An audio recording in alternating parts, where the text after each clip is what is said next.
in auditing practice. The auditing subject in the board exam is divided into two. We have auditing theory and auditing practice. Class, today is our first meeting in auditing practice. The auditing subject in the board exam is divided into two. We have auditing theory and auditing practice. For auditing theory, obviously, ang focus yan is on theory questions. For auditing practice naman, actually, ang tawag yan before was auditing problems. Ang focus naman is on problem solving. Okay? Now, in the board exam, for auditing practice, expect na long problems. So, for each problem, mahaba yung given, and then may 5 questions per problem. Okay? Now, in actual audit practice, so pag naging CPA ka na, let's say nag-work ka sa audit firm, yung auditing practice na yan, usually pine-perform yan during substantive testing stage na i-discuss natin sa auditing theory. Okay? But basically, during substantive testing, ang focus ng mga auditors is to test or i-audit yung mga balances in the financial statements. For example, check nila if tama ba yung pag-report ni client ng cash, AR, inventory, PPE, and so on. Okay, and also class, during substantive testing, dyan din nag-field work yung mga auditors. So pag sinabing field work, ang ibig sabihin na nun, pumupunta sila sa site or sa office ni client, dun sila nag-audit. And usually class, during field work, makikita mo yung mga auditors, may mga dalang backpack yan. Okay? Naka-backpack, and may laman na laptop yung backpack. Okay? So para malaman mo kung auditor yung kasalubong mo, pag nakita mo, naka-backpack, okay? And obvious na may laman na laptop, most likely, auditors yan. Okay? So, now, during field work, ang ginagawa ng auditors or audit team, humihingi sila ng mga supporting documents from the client. Right? So for example, ang ina-audit nila is cash. Hingi sila ng supporting documents for cash, and then i-compare nila yon sa cash na naka-report in the balance sheet. So syempre, dapat mag-match yung dalawa na yan. Okay? So basically, ganun ginagawa during substantive testing. Now, again, i-expound natin yan sa auditing theory. Soon, matututunan natin, meron pala mga different audit procedures and may mga tinetest pala tayo na assertions. So, next time yan sa auditing theory. So auditing practice, again, ang focus natin is on problem solving. Now, very important class. Ang challenge for students for auditing practice is, again, as I mentioned earlier, long problems yan. Ngayon, ang tendency, nauubos yung oras ng mga students sa pag-solve ng long problems. Hindi nila alam kung paano mag-start, okay, ng pag-analyze, walang structure yung analysis nila, nauubos yung time nila basically. Now, ang magiging focus ng review natin for auditing practice, all throughout the review, ang focus natin will be on techniques on how to solve, okay, easily and efficiently yung mga long problems. Okay? Tuturuan ko kayo ng approach, ng structure, okay, or basically kung paano atakihin ng isang long problem. Right? So again, ganun yung magiging focus ng review natin. So instead na magsagot tayo ng maraming problems, hindi ganun. Tuturuan ko kayo ng techniques kung paano madaling magsagot ng long problems. Okay ba yan? Okay? Now, important din class yung knowledge mo sa FAR. Okay? Yung knowledge mo sa FAR, i-apply natin yan dito sa auditing practice. So ang suggestion ko, panuorin mo muna yung related topic sa FAR bago ka manood ng auditing practice. Yun yung assumption ko, na pinanood mo muna yung related topics sa FAR. Okay yan? Sige. Now, again, sa auditing practice, and during substantive testing, ino-audit natin dyan yung mga major items in the financial statements. Cash, AR, inventory, investments, PPE, liabilities, equity, etc. Mag-start muna tayo with audit of accounts receivable. AR muna pag-usapan natin. Okay? Audit of accounts receivable. Sabi ko, mag-focus tayo on the techniques. Tandaan mo lang, yung Sir Brad's techniques for audit of AR. Meron ka lang kailangan, tandaan na 4 steps. Okay, in audit of AR. 4 steps lang. Ito lang kailangan mo. Okay? Number 1, sulat mo muna, and then apply natin yung later as we answer the handouts. Number 1, set up T accounts for 3 items. Accounts receivable or AR, allowance for doubtful accounts or ADA, and budget expense or BDE. This is the first step. Set up mo tayo ng T accounts. Sulat mo muna, later apply natin yan. Step number 2, we reconcile the subsidiary ledger or SL to the general ledger or GL. I-explain ko later. Number 3, prepare the journal entries. And number 4, prepare the aging schedule. Ito lang, yung 4 steps na kailangan mo for audit of AR. Tawag natin dito, Sir Brad's techniques. Okay? Now, simulate muna natin class. Pakita ko muna sa'yo kung paano gagawin mo sa board exam. Ha? For example, ako yung examinee. Okay? De-demonstrate ko sa inyo. Si Proctor, binigyan ako ng questionnaire sa auditing. Binigay sa akin. Ha? Okay, so binigay sa akin. Ang una kong gagawin class, sasagutan ko muna lahat ng theory questions. Kasi, di ba, may auditing theory and audit practice eh. Sagutan ko muna lahat ng auditing theory, ng theory questions, skip ko muna yung problems. Gets? Okay, yun yung unang step. Para efficient yung pagsasagot ko. Skip muna lahat ng problems, tapusin ko lahat ng theories. Pag natapos ko lahat ng theories, pupunta na ako dun sa problems. Remember this, very, very important. Ang unang step na gagawin mo, okay, pag magsasagot ka ng problems, kasi long problems yan, ang unang step, basahin mo muna yung questions. Okay? So yan, gawin natin. So for example, for problem number 1, sa handouts natin, binasa natin yung questions. Question number 1 or requirement number 1, the erroneous posting of customer B's payment to customer E's account resulted to total accounts receivable being, question number 2, the correct balance expense for the year is, okay, sir, bakit pinapabasa mo muna sa amin yung question? Ang goal yan, class, is for you to know kung ano ba yung topic na yung problem na yan. Okay, ano ba yung topic na yan? Okay, so from the question, alam natin na accounts receivable yung problem. Alright? So, syempre, ngayon alam mo na accounts receivable kasi yun talaga yung topic natin for today. Pero in the board exam, syempre, hindi mo alam kung anong problem siya lalabas. So again, una mong gagawin is basahin o sagutan lahat ng theories. Pag natapos yun, punta ka sa problems, basahin mo muna yung question para malaman mo kung about what yung problem. So nalaman mo na audit of accounts receivable, dapat matandaan mo agad yung 4 steps na sinabi ni Sir Brad. Number 1, T accounts. Number 2, SL to GL. Number 3, journal entries. Number 4, aging schedule. Okay? I-apply natin yan sa problem number 1. Get your handouts. Okay, so nalaman mo na audit of accounts receivable, ano gagawin mo? Erase mo muna to, ha? Gagawa agad daw ng T accounts. 3 daw, sabi ni Sir. AR. Okay? ADA. And balance expense, BDE. Okay. Second step, SL to GL. Dito ko na nalagay yung SL. Lagyan natin yung SL dyan. And then, journal entries. Dito ko nalagay yung journal entries. And then, aging schedule. Dito ko na siya lalagay. Okay. So, yun yung gagawin mo sa board exam. Nalaman mo na AR, yung problem, set up mo na agad lahat. Again, meron dapat tayong framework. Meron dapat tayong structure dapat yung pagsagot natin. Organized and systematic. Dito yung T accounts. Dito yung SL. Okay. Dito yung journal entries. Dito yung aging schedule. Same format yung gagawin mo sa board exam. Okay? Now, and then pwede natin basahin yung problem. Okay, Pinnacle Corporation's General Ledger showed the following information. Ano ibig sabihin ng General Ledger? Ang ibang tawag dyan is control account. Pag sinabing General Ledger, ang ibig sabihin nun, class, iyan yung nakapresent or nakareport in the balance sheet. Okay? So sa balance sheet daw, may AR na 550,000. Ang gagawin mo dyan, ilagay mo na agad sa T account natin. So lalagay ko dito, class, 550,000 for accounts receivable.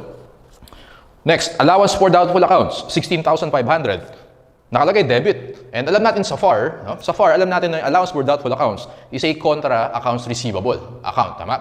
So it means ang normal balance niya is a credit. Pero nakalagay dyan debit. Sir, possible ba yun? Yes. Possible yan if merong excessive or sobra-sobra na pag-write-off. Ano ba yung journal entry sa write-off? Kung maalala nyo sa FAR, ang write-off debit ADA, credit AR. So pag sobra-sobra yung write-off mo, pwedeng mag-result sa debit balance ng ADA. Okay? So class, gusto ko i-highlight na important yung concept sa FAR. So again, kailangan aralin mo muna yung related topic sa FAR bago ka manood nito. So ibig sabihin, aralin mo muna yung accounts receivable sa FAR before you watch the audit of accounts receivable. Okay? Now, nakita mo dyan, 16.5 debit. O, lagay mo na dito yan. 16,500. Right? Next. On the other hand, the accounts receivable subsidiary ledger shows the following composition. Sabi ko kanina, yung general ledger, iyan yung nag-a-appear sa balance sheet or sa financial statements. So, ano naman yung subsidiary ledger? Ang ibig sabihin ng subsidiary ledger, class, iyan yung details or iyan yung breakdown of the general ledger. Yun lang yan. Iyan lang yung breakdown or details ng general ledger. Okay? Now, sabi ko dyan, i-reconcile natin yung SL to GL. Ibig sabihin, dapat laging equal yung dalawa na yan. Alright? Sige, now, basahin natin, class. So, meron tayong ilang customers? 6 customers, A, B, C, D, E, F. Ayan. And then meron silang mga invoices, yun yung mga transactions with them, may amount and then may balance. Siyempre, binigyan ka ng balance. Since nag-audit tayo, kailangan i-recompute natin yan. So, start muna tayo with customer A. So, lagay ko dito, A, B, C, D, E, F. Ayan. Now, for customer A, 42,000. So, sabayan nyo ako mag-compute. 42,000 plus 63,540. Nakuha ko class is 105,540. Uy, consistent. So, tama naman yung binigay sa problem. For customer B, 36,000 plus 26,760. 62,760. Tama din. Nasulat natin. Sir, bakit mo ginagawa? Ayan. Sabi ko dito, i-reconcile natin yung SL to GL. Tama? Yun yung ginagawa natin ngayon dito. For customer C, may tatlong transactions. 20,000 plus 40,000 plus 31,800, 91,800. For customer D, may dalawang transaction. 69,420 plus 66,000, 135,420. For customer E, 57,600 plus 37,200, 94,800. 94,800. For customer F, may isa lang siyang transaction, 52,200. Now, compute natin yung total. Alright? So, compute with me. 105,540 plus 62,760 plus 91,800 plus 135,420 plus 94,800 plus 52,200. Ang nakuha ko dito, class, 542,520. Nakuha niyan? Same amount? So, 542,520. 542. Yes. 520. Tama. Okay. So, class, Ito, tingnan mo to. Yung SL natin, 542, 520. Yung GL natin, 550,000. Ang sabi ko, kailangan i-reconcile natin yan. Dapat balanse sila. Obviously, hindi balanse yan. Ano yung susundin natin? SL or GL? Alin yung dapat nating i-follow? Ang i-follow natin is always the SL, the subsidiary ledger. Bakit, sir? Kasi yan yung details eh. Tama? May breakdown tayo dyan. So, kung ano yung ending balance yan, iyan dapat yung AR na nasa balance sheet. Obviously, magkaiba sila. Ito yung ipa-follow natin. Gets? Okay. Always follow the subsidiary ledger or SL. Okay, so, let's continue reading the problem. So, merong audit notes. Letter A. Accounts receivable confirmation letters were sent to the customers. Sir, ano ibig sabihin ng confirmation letters? Aralin natin yan sa auditing theory. But basically, class, literally, nagsisend, pag nag-audit ka, literally magsisend ka ng letter sa customer. Ipapa-confirm mo if match ba or tama ba yung balance na ni-report natin sa books natin. Okay, yun yung confirmation letter. Now, nag-reply yung mga customer. Si customer B muna, ang sabi niya, okay, so sa remarks, invoice dated August 20. Nasaan yun? August 20. So kung titignan natin class yung subsidiary ledger kay customer B, August 20. Nakita mo ba yung 26,760? Yes? Okay. So sabi dyan, invoice dated August 20 was already settled. Binayaran na daw ni customer B. Investigation revealed that customer B's payment was erroneously posted against customer E's account for an invoice dated 12/20 for the same amount. Okay, so nung in-audit natin, basically, nagbayad si B, pero binawas natin kay E. Oo, mo yun? So, dapat kay B mo ibawas kasi siya yung nagbayad. So, ibig sabihin, nagkamali tayo ng pagbawas. So, merong misposting. Okay? So, nagbayad si B, pero kay E natin, na ibawas, yung 26,760. Paano mo i-correct yun? So, kung binawasan mo si E, edi syempre, i-add back mo lang si E. Tama? So, plus 26,760. And then, si customer B naman, magma-minus tayo ng 26,760. Okay. Class, ito, very important concept. Merong misposting, tama? Nagkamali ka ng nag-credit AR ka kay E, dapat kay B. Kaya kinorek natin. Tanda mo, class, kapag merong misposting or nagkamali ng post sa subsidiary ledger, ang net effect niyan is 0. Napansin mo? Nag-plus 26,760 tayo dito. Nag-minus 26,760, the same amount. Di ba, class? 0 net effect doon. Tama? So, it means, sa total accounts receivable, walang epekto. No effect sa total AR. 0 net effect. Gets nyo yun? Ang implication nun, walang journal entry na required. Okay, ulitin ko, kapag merong misposting sa subsidiary ledger, 0 net effect, walang effect sa total accounts receivable, therefore, walang journal entry na necessary. Tandaan mo yan ha, very important yan. Next, so ginawa natin, kinorek lang natin yung subsidiary ledger. Okay? Audit note B. Saan yun? Audit note B. Audit note, so ano pala tayo? Si customer C muna. Okay, customer C. Sabi dyan, the difference was due to the invoice dated December 30. Nasaan yun? Customer C, December 30. Nakita mo dyan, class, sa subsidiary ledger sa table natin, customer C na December 30, 20,000. Nakita mo yun? Okay. So sabi dyan, goods have not yet been received by customer C as of December 31. Terms of sale is FOB destination. Okay, so anong nangyari? Ni-record natin siya na debit AR credit sales, kasi seller tayo eh. Debit AR credit sales, pero dapat hindi pa. Kasi hindi pa nare-receive ng customer. And ang term is FOB destination. Alam natin sa FAR, kapag FOB destination, magiging sale yun kapag na-receive na ni customer. Therefore, mali yung recording natin. Nag-record tayo in advance. Dapat pag na-receive pa ni customer.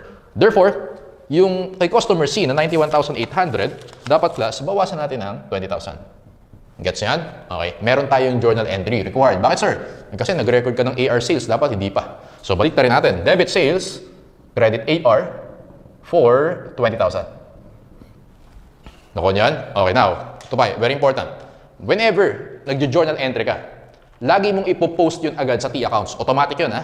Automatic. Whenever nag-journalize ka, i-post mo agad sa T-accounts. So, dito nag-credit AR tayo, ilagay mo siya agad dyan. Okay? Automatic. Kasi pag di mo ginawa yung class, mamamali yung final answers mo. Ulitin ko, pag journal entry, automatic, T-accounts. Okay, next. Si customer E. Sabi ni customer E, amount per our records appear to be higher. So, please check. Well, higher talaga yan kasi kung maaalala mo yung first natin, galing kay customer B, binawas natin kay customer E, dapat kay customer B. O syempre, mas malaki yung i-report na balance ni customer E. Okay? So, ibig sabihin, for that one, na-correct na natin kasi nag-adjust na tayo kanina. So, automatic, na-correct na natin si B, na-correct na natin si E. Okay? So, okay na tayo dyan.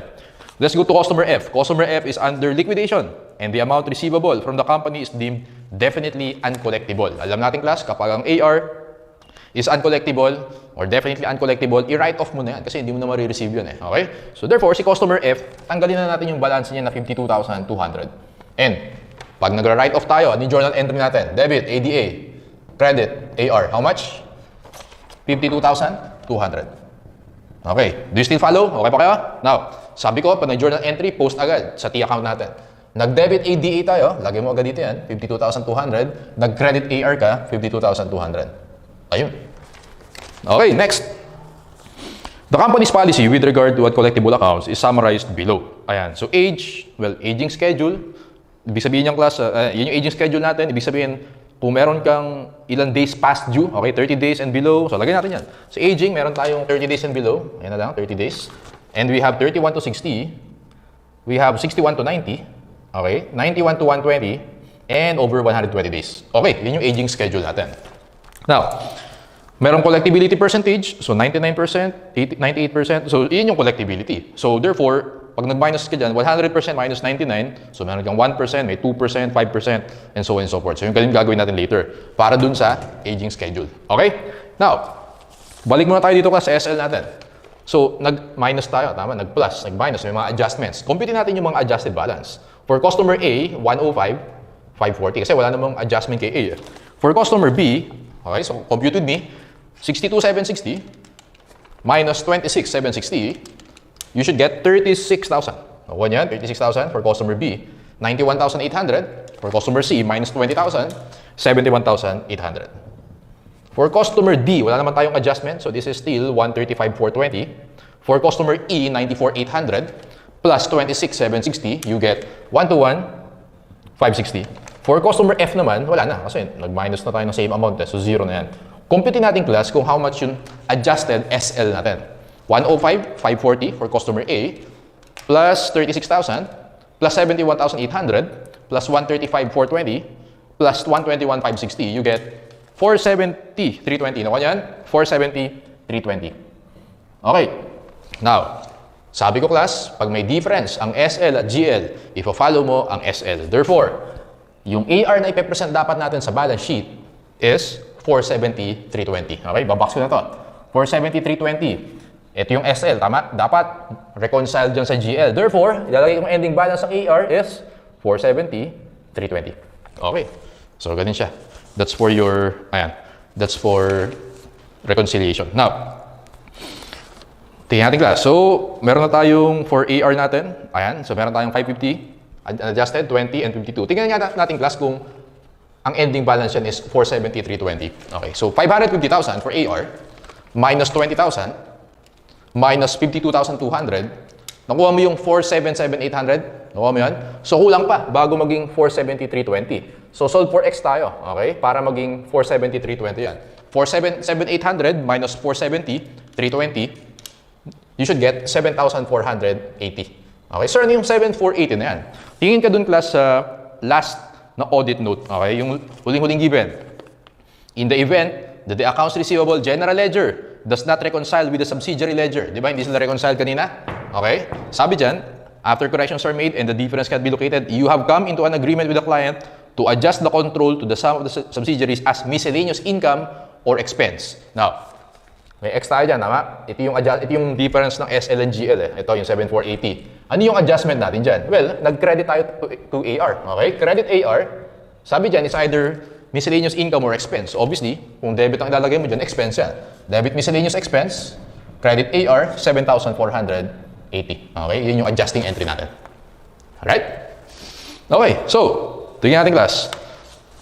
Actually, masasagutan natin yung iba requirements. Tingnan natin requirement number 1. Question number 1. The erroneous posting of customer B's payment to customer E resulted to total AR being, na-explain ko na earlier, ito yan, yung 26,760. Pag meron kang misposting sa SL, yung total AR mo is still the same. Okay? Zero net effect. Wala kang journal entry. Therefore, ang sagot sa question 1 is letter A, properly stated. Alright? Number 2, the correct budget expense for the year. Oh, wala pa tayong budget expense. Sa T account natin, wala pa. Okay? Now, paano natin malaman yan? Siyempre, kailangan natin gamitan yan ng aging schedule. Titingnan natin class, per customer, kung ano na yung age ng balances nila, basically. Balik tayo dun sa subsidiary ledger. Isa-isayin natin class. Si customer A, dito ko nalalagay. Ganyan natin ganyan. Si customer A, meron siyang dalawang transactions, tama? Yung 42,000 and yung 63,540. So, tingnan mo muna class. Sa SL natin, si customer A may dalawang transactions. Now, ang pinag-uusapan natin is December 31. As of December 31, ilang days past due na si customer A? Well, nakalagay dyan, invoice date December 6. Siyempre, pag within December, pasok siya dito. Okay, so lagay natin customer A, meron siyang 30 days. Lagay ko na 30. Okay, 30. And then yung isa niya, yung November 29, well, 2 months yun. Tama? November 29, that is 31 to 60 days. Yan, si customer A. Punta tayo kay customer B. Si customer B, September 27. So ilan yun? More than 3 months yun. Tama? Papasok siya sa 91 to 120 days. Okay? Meron pa si customer B, yung 26,760. Pero misposting yun eh. Okay? Kaya mag-minus tayo. So wag mo na i-consider yan dito sa age. Okay? Wag mo na i-consider yan. Let's go to customer C. Meron siyang December 30 na 20,000. Well, ito yun. Huwag mo na i-consider kasi hindi pa yan sale eh. Okay? Hindi pa yan receivable. So huwag mo na i-consider yan. Doon tayo sa December 8 na 40,000. So within December, ibig sabihin 30 days. Okay? And then, October 25, that is, papasok siya sa 61 to 90 days. Okay? So basically, class, ang ginagawa kong analysis, titingnan ko yung age per transaction per customer. Alright? So si customer C. Let's go to customer D. Si customer D, meron siyang November 17. Papasok yun sa 31 to 60 days. Yung October 9 naman, papasok sa 61 to 90 days. Let's go to customer E. Si customer E, meron siyang December 12 na 57,600. Okay? So, papasok yun sa 30 days. And then, meron siyang 37,200, which, yes, yung August 20, papasok yun sa more than 120 days. More than 120. And don't forget, class, na wala pa dyan yung ito. Kasi hindi na nagkamali tayo ng posting eh. Tama? Basahin ulit natin yung audit note, letter A. Yung invoice dated August 20, punta kayo doon sa baba, was already settled. Investigation revealed that customer B's payment was erroneously posted against customer E for an invoice dated 12/20, December 20. So wala pa dito yun. Okay? Doon sa pre-send sa atin ng subsidiary ledger kasi nga, na-charge mo kay customer E. Therefore, kung December 20 yun, pasok sa within 30 days. So lagay ko dito, 30 days. Si customer F, wala na kasi ni-write off na natin. Okay? Ni-write off na natin, wala na siya dito. Hindi na yung papasok. Sir, bakit mo ginagawa yan? Para malaman natin, class, kung ano yung lalagay natin sa aging at yung i-multiply natin sa percentages. Okay, doon muna tayo sa 30 days. So, ito yun. 30, 30, 30, and 30. So, add nga natin yung class. Si customer A, 42,000 plus yung kay customer C, 40,000. Yung kay customer E, 57,600 and yung 26,760. You should get 166,360. Nakuha niyan? So, dito siya. 166,360. Let's go to cost doon sa 31 to 60. Ito naman, 31 to 60, 31 to 60. O yan, dalawa lang. Si customer A, 63,540. Si customer D naman, 69,420. You should get 132,960. Okay, 132,960. Okay, doon naman tayo sa 61 to 90. Nasaan yan? 61 to 90. Ito naman siya. And dalawa lang. Okay, si customer C, 31,800. Si customer D, 66,000. You should get 97,800. Okay, 97,800. And then, 91 to 120. Meron ba? Yan. Meron tayo. Si customer B, which is amounts to 36,000. Yes, 36,000. Si customer B. And then, last one, yung more than 120. May isa lang yata tayo. This one. More than 120 si customer E, which amounts to 37,200. Yun. 37,200. And then, next step natin, class, i-multiply natin sa uncollectibility percentage. Punta tayo dun sa audit note B.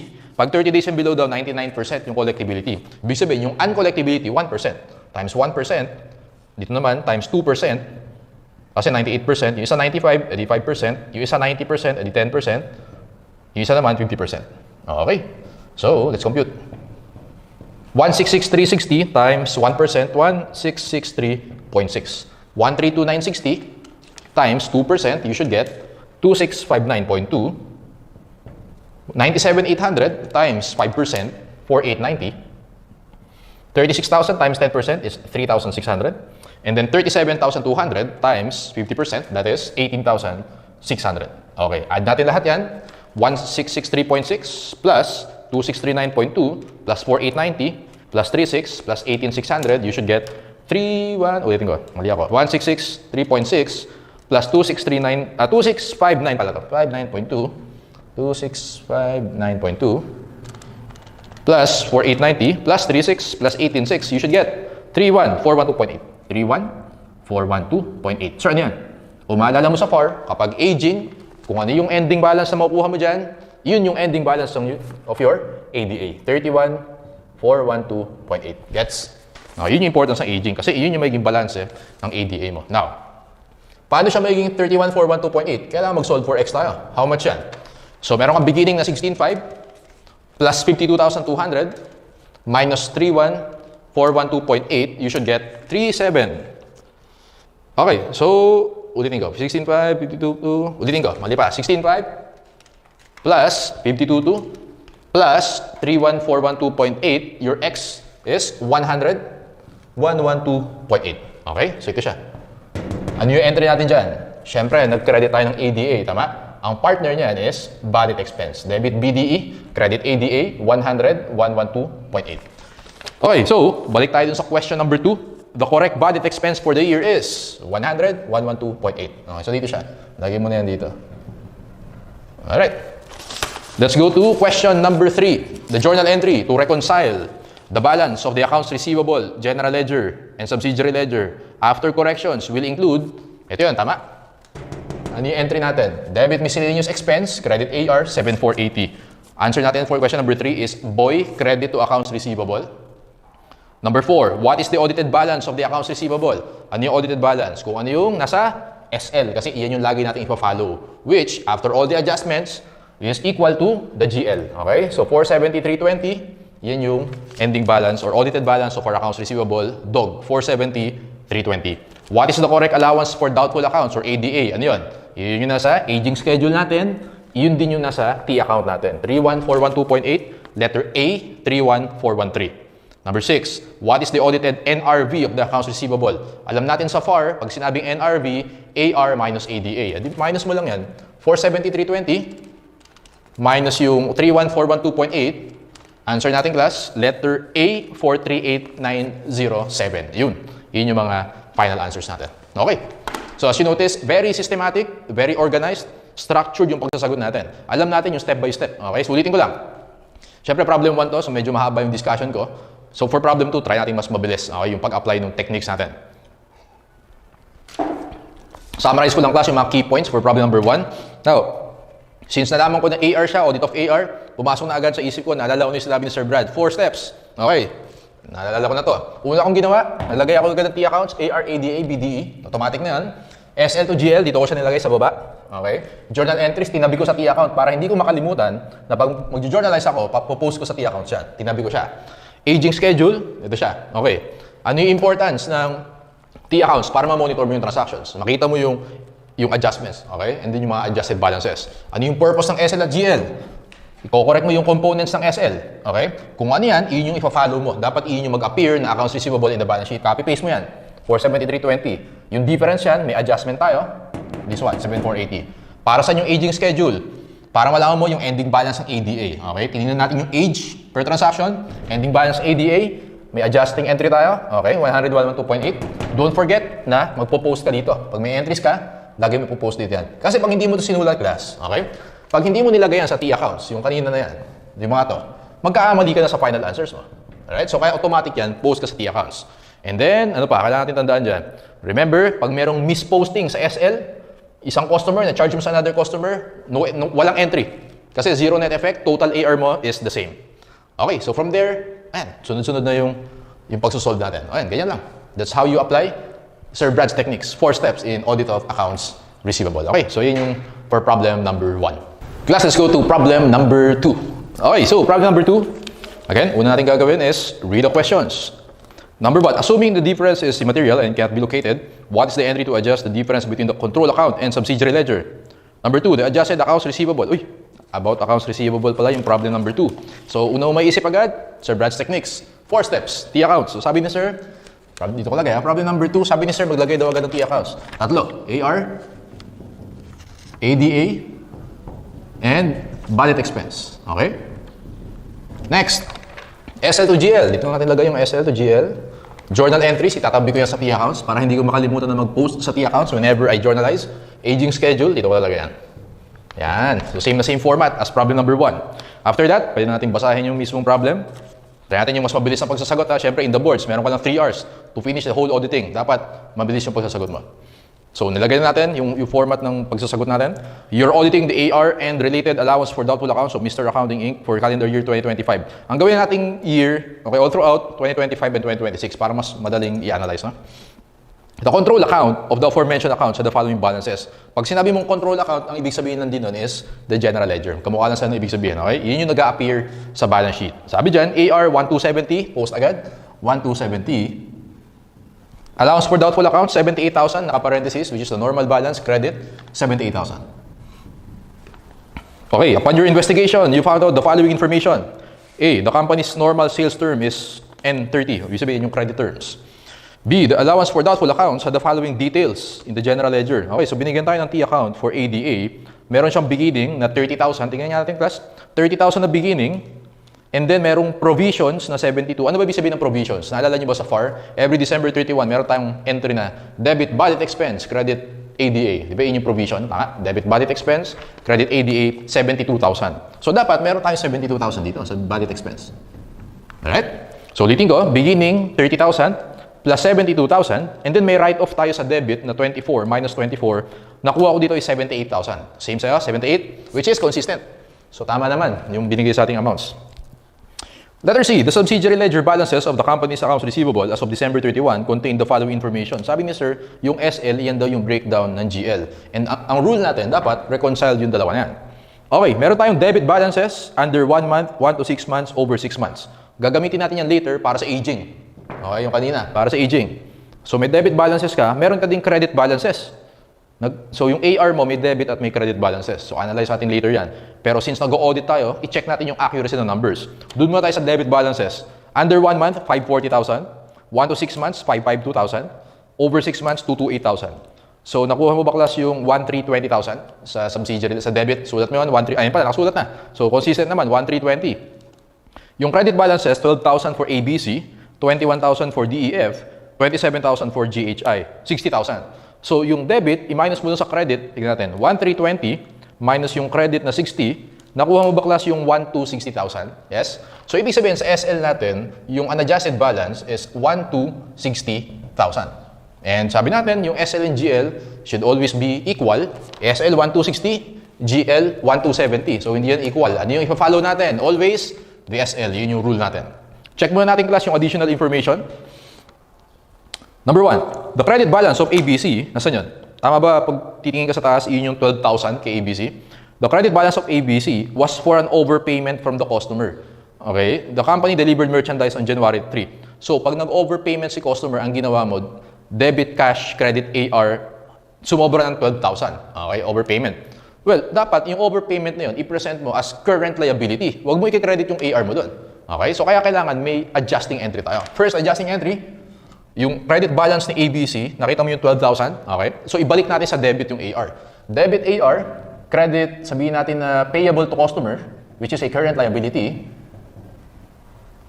12,000. Ayan. So, sabi ni sir, pag nag-journal entry, pasok mo agad dito sa T account. So, nag-debit tayo na 12,000 to AR. Ayan. And also, naalala mo class, dun yung 1,260, yung debit balances, binaynos natin yung credit balances. Eh, dapat walang credit balance. So, kailangan class, i-add back natin yung 12,000 plus 12,000. Okay, dito yan sa audit note 1. Next. Okay, the credit balance of DEF. Nasaan yun? Kung titingin ka sa T account, ibig sabihin yan yung 21,000. Okay? The credit balance of DEF was due to a posting error as the amount should have been credited to XYZ for a 60-day accounts receivable at outstanding receivable. Nagkamali ng post. Okay? Uy, parang familiar yan, sir. Ito yung kanina. Alright? Sabi ni sir, pag mali yung posting, walang effect sa AR, sa GL, walang entry, sa SL lang. Okay? Pero zero pa rin yung net effect. So, pag kinorek mo yan sa number 2, how much yan? 21,000, tama? So, 21,000, mag-plus 21,000 ka, and then mag-minus 21,000 ka. Zero net effect niyan. Okay? Nilagay lang natin para mapakita sa'yo na zero net effect. Parang kanina ito. Yan, yung 26,760. Okay? Next. Number 3, the credit balance of GHI was a cash advance. Nasaan si GHI? Titingin ka sa T account sa taas, 27,000. Nakita mo yan? 27. Was a cash advance for a delivery to be made on January 15. Since next year mo pa i-deliver, well, advances from customer yan. Dapat hindi mo credit yung accounts receivable. So, kailangan natin yan i-adjust. Adjusting entry, number 2. Dapat hindi mo credit si AR, o balik natin sa debit. Debit AR, Since advance payment ni customer yan, i-credit natin na advances from customer. Current liability din yan. So yung kanina payable to customer, advances from customer, current liability yan, which amounts to 27,000. Okay, so pasok mo yan agad dito. Alright, 27,000. Okay. So ayan. And also, sa SL natin, ang sabi dyan class, so tama ba? Yung 27,000 na yun kasi class, na-minus natin dito yan para mag-arrive tayo sa 1,260. Tama? Yung 1,260 kasi ang ginawa natin dyan, debit minus credit. Eh yung 27, dapat wala sa credit yun. So kailangan i-add back natin yan. Tama? So adjustment 3, add back natin yung 27,000. Okay, next. Last one, letter D. It was estimated that 1% of AR under 1 month is doubtful of collection, 2% under 1 to 6 months, and so on and so forth. So yan yung gagamitin natin later for aging schedule. So meron tayong 1 month or less than 1 month, meron tayong 1 to 6 months, and meron tayong over 6 months para sa aging schedule natin yan. Okay? Now, the accounts over 6 months are analyzed as follows. Definitely uncollectible, 72,000. Uy, sabi ni sir, pag definitely uncollectible, i-write off natin yan. So 72,000, i-write off natin. Debit ADA, credit AR, 72,000. Automatic, post tayo dito. Nag-debit tayo sa ADA, lagay natin dito. Nag-credit tayo sa AR, 72,000. Okay? Sige. Now, yung over 6 months sa T account natin, tingin ka dun sa middle portion of the problem, dun sa additional information, dun sa letter C, okay? Di ba meron tayong debit balances and may credit balances, tama? Sa debit balances, may nakalagay na over 6 months. So, nandito siya sa 1,260. And write off na natin, tanggalin natin yan, tama? So, mag-minus 72,000 tayo dito. Okay, so this is from letter D. Okay, so, na-adjust na natin yung SL. Let's compute for the adjusted balance of the SL. 1,260,000 plus 12,000 plus 21 minus 21 plus 27 minus 72. You should get 1,227,000. Adjusted balance of 1,227,000. This is your audited accounts receivable. SL and GL must always be equal. Therefore, kaka-copy-paste natin yan. 1,227. Lagyan mo dito. Tingnan natin class kung balance eh. Okay? Yung sa GL natin. 1,270 plus 12,000 plus 27 minus 72, nakuha ko dito class 1,237. So, kulang ka pa dito. Tama? Para mag 1,227. Minus 1,227, yung X natin is 10,000. X is equal to 10,000. Adjusting entry. Number 4, credit natin yung AR. No? Nag-credit tayo, nagbawas tayo. Okay? Mag-debit tayo ng miscellaneous expense. Okay? That is 10,000. Ayun. Alright. So, tingnan natin class kung pwede natin isolve yung ibang questions. Question number 1, or requirement 1, assuming the difference is immaterial and cannot be located. Pag immaterial, charge mo na sa expense yan, miscellaneous expense. What is the entry to adjust the difference between the control and subsidiary? Ito yung subsidiary, tama? Nilagay natin dyan. Ano yung difference between the control and subsidiary? Yung X. Na na-compute natin is 10,000. Adjusting entry natin, number 4, debit miscellaneous expense, credit AR, 10,000. Sagot natin class for question number 1 is, boy, debit miscellaneous expense, credit AR, 10,000. Number 2, the adjusted accounts receivable balance on December 31, 1,227, 1,227. Answer natin class, letter boy, 1,227,000. The required balance of ADA. Oy, kailangan gawin natin yung aging schedule, okay? Kasi class, kung ano yung balance, kung ano yung nasa aging schedule mo, yun yung pupunta sa ADA mo, okay? Let's go to, dun muna tayo sa less than 1 month. So less than 1 month, kung titingin ka dun class sa middle portion of the problem, yung debit balances, yung under 1 month dyan is 540,000. Well, wala naman tayong adjustment dyan. So, lagay natin 540,000. And sabi dyan class, dun sa last portion of the problem, it was estimated that 1% of AR under 1 month is doubtful of collection. O times 1% tayo dyan. 540,000 times 1% is 5,400. Doon naman tayo sa 1 to 6 months. Yung given sa problem is 552,000. Kaya lang class, kung maaalala nyo, dun sa additional information number 2, which is yung kay DEF, the credit balance of DEF. Nasaan yun? Ito yun, yung 21,000. Okay? Basahin ulit natin ha. The credit balance of DEF was due to a posting error as to the amount that should have been credited to XYZ for a 60-day accounts receivable. So, ibig sabihin, class, dapat kay XYZ mo siya na credit. Okay? So, it means yung 552,000, overstated yan. Kasi nandyan pa yung kay XYZ. So, magma-minus tayo ng 21,000. And then, multiply natin siya by ilang percent? 2%. Okay? According dun sa letter D, 2% of AR under 1 to 6 months are expected to require an allowance. So, 552,000, overstated yan kasi nandiyan pa yung 21. minus 21,000, multiply natin by 2%, you get 10,620. Nakuha niyan? 10,620?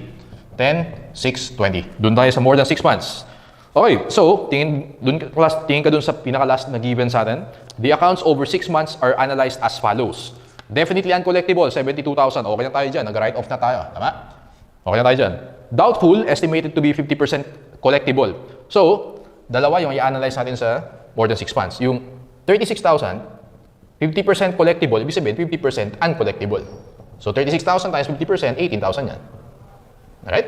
And then, next naman, apparently good but slow, estimated to be 90% collectible. So kung 90% collectible, 10% uncollectible. 120,000 times 10%, that is 12,000. Okay, so add natin yan. 5,400 plus 10,620 plus 18,000 plus 12,000, you get 46,020. 46,020. Ito yung nasa aging schedule natin. Alam natin, class, kung ano yung nasa aging schedule, iyan dapat yung ending balance of our ADA. Siyempre, credit kasi yun yung normal balance of ADA. Also, hindi pa yan match, tama? Kasi, para mag-balance siya, kailangan mag-solve for x tayo. Paano natin mag-compute yung x na yan? 46,020. Pa-plus ko yung 72,000. Okay, ma-minus ko yung 78,000. Yung x ko dyan should be 40,020. Okay? So, entry natin dyan. Singit ko na lang dito, class. Entry number 5 natin. Okay, nag-credit tayo ng ADA.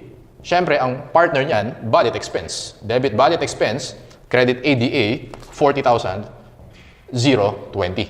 Okay, siyempre, post natin yan sa budget expense, 40,020. 72,000 plus 40,020.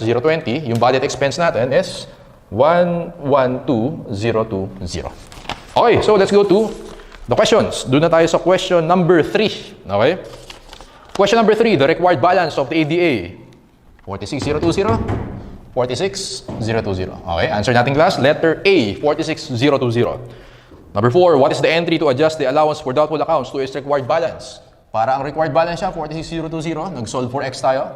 40,020. Entry natin, debit budget expense, credit ADA, 40,020. That is letter D or dog. Debit budget expense, credit ADA, 40,020.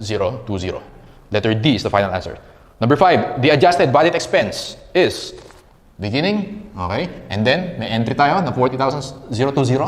Adjusted natin is 112,020. That is letter D or dog.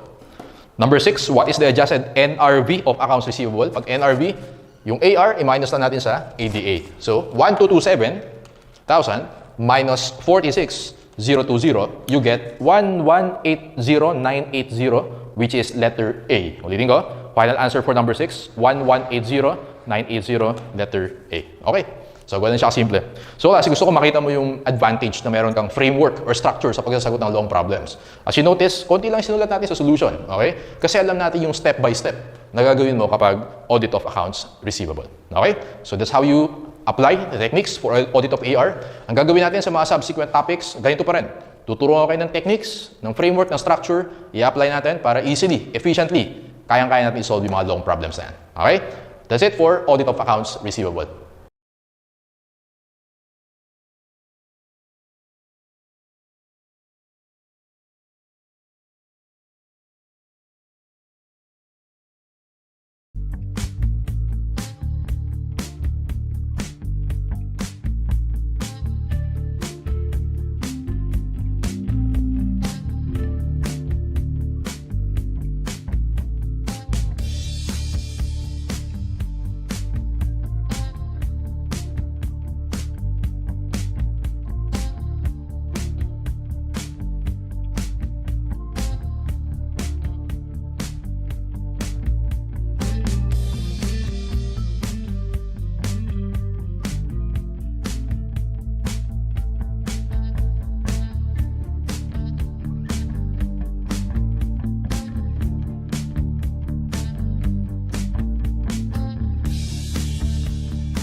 Hey guys, welcome to the Kim Iverson Show. Thank you so much for joining us. Tonight, we're going to be talking to someone who's been through it all, praised, celebrated, censored, demonized. Chef Pete Evans was once one of Australia's favorite TV personalities. He was known for his cooking skills, best-selling cookbooks, and being a judge on the hit show My Kitchen Rules. But over time, Pete became a lightning rod for controversy, not because of his recipes, but because he started questioning the mainstream. Before COVID-19 was even on the radar, Pete was already challenging the big players in food and health. He took on the processed food industry, promoted the paleo diet, and warned about the dangers of sugar, wheat, and dairy. His cookbook for babies, which included a bone broth recipe, caused an uproar, with regulators calling it dangerous, even though plenty of parents praised his ideas. And then there was his criticism of fluoride in drinking water. Pete called it unnecessary and harmful, which didn't exactly win him many fans in public health circles. Turns out he was right. And when COVID hit, things went to a whole new level, as you can imagine. Pete started questioning vaccine safety, the effectiveness of lockdowns, even promoted products that boost immunity, something we now know is critical in the fight against COVID-19. But nonetheless, the fines came rolling in, the media pounced, labeled him a conspiracy theorist, sponsorships were canceled. Pete was subsequently banned from social media. And it wasn't just what he said, it was also who he hung out with. He faced even more criticism because he associated with people like Bobby Kennedy Jr., oh, the horrors, Del Bigtree, oh, no, you cannot possibly. Two very outspoken critics of vaccine policies in Big Pharma, and the media just painted him as part of a fringe network. But now, guess what? People are waking up to the reality of unhealthy food and Big Pharma's influence, and it turns out Pete wasn't a big conspiracy theorist, but he was instead ahead of the curve. Now, Pete is back with a new book called Healthy Food for Healthy Kids, published by Children's Health Defense. It's all about helping parents feed their kids real, nourishing food in a world full of processed junk. For Pete, it's another step in his lifelong mission to show how food can truly change lives. So how does someone survive years of attacks, being banned and losing sponsors?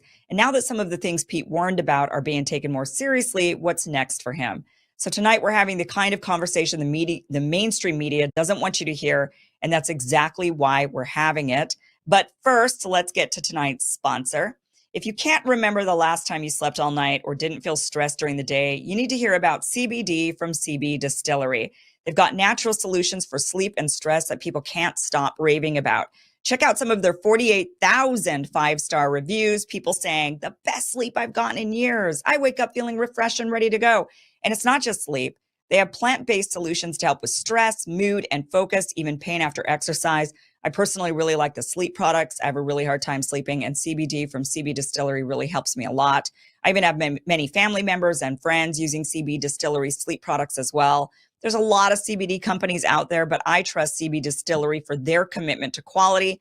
Their products are all made with high quality, clean ingredients. That's why they have over 2 million satisfied customers and offer a 100% money back guarantee. So if you're still struggling with sleep, stress, or other health concerns, maybe it's time to try something different. CBD from CB Distillery, and I have a 20% discount to get you started.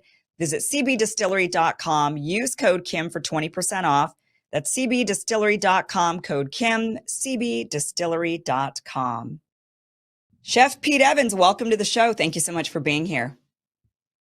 It's an honor. Thank you, Kim, for having me, and g'day, everyone.